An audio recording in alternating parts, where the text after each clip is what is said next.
Condos and townhomes in Colorado Springs are in trouble, but that doesn't mean that you shouldn't buy one. I'm gonna leave you some tips at the end of the video that make sure that you don't regret buying your condo or townhouse in Colorado Springs, and share some of the real estate stats that are going on in the area. You'd think that with the housing affordability crisis that builders would be all over building condos, right?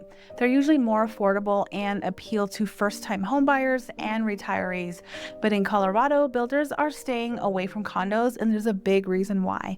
But before we talk about why, let's look at the current real estate stats in Colorado Springs for condos and townhouses. About 200 have been sold so far in 2025 or more, the last time I checked, and about 417 are active condos and townhouses currently on the market at the time of this video. It's March 10th on a Monday, and the average days on market is 84 days to sell. This is hitting record highs. But some of these condos have been sitting on the market for well over 100 days. In fact, about 1/3 of them have been on the market for over 100 days.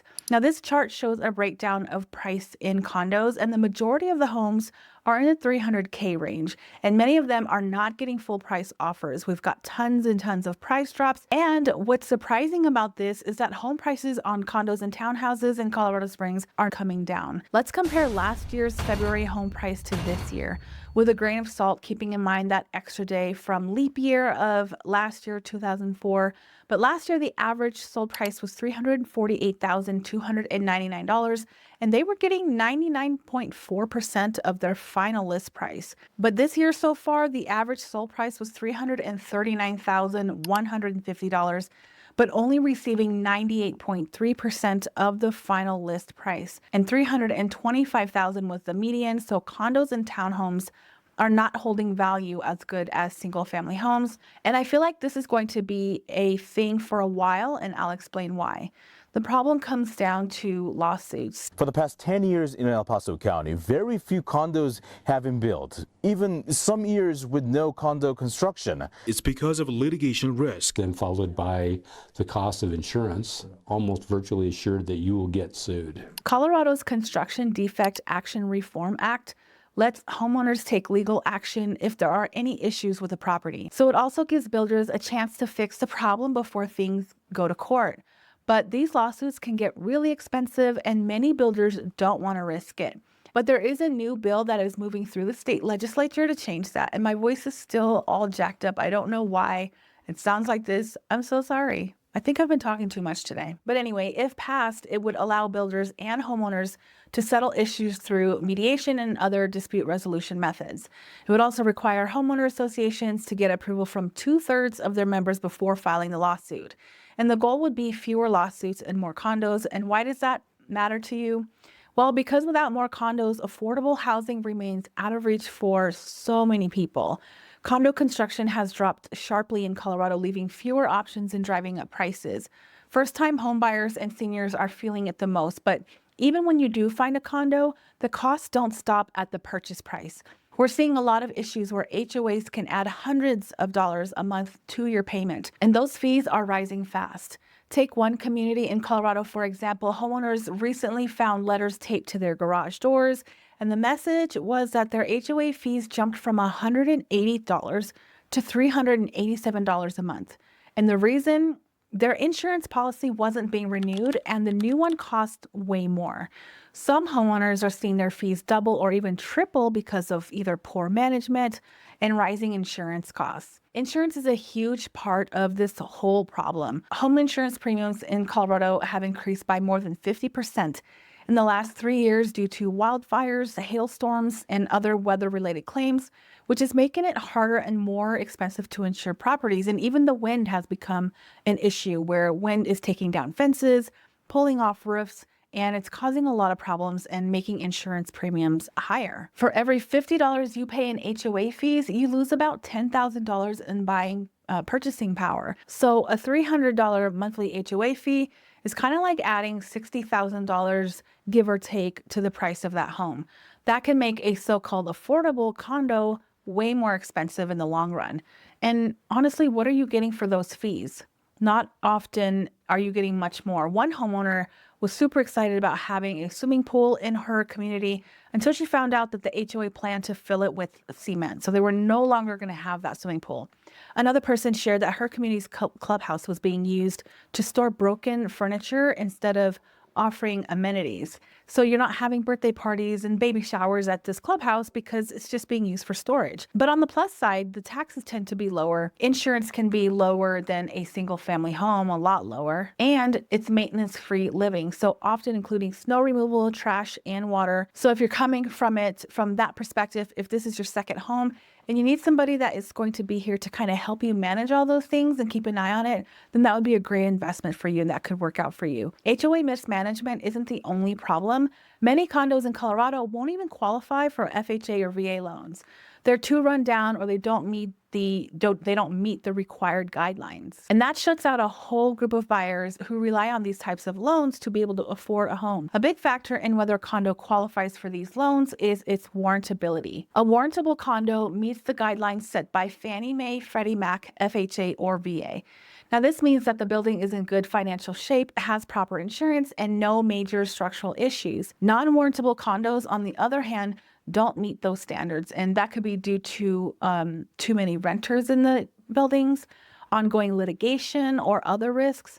If a condo isn't warrantable, then buyers usually need to pay cash or get a specialized loan with higher interest rates, making it even harder for a lot of people to buy. Builders are hesitant to construct new condos because of those legal risks and rising insurance costs, and the ones already on the market often come with hidden costs that push buyers away. So we may not see much for new construction condos anytime soon.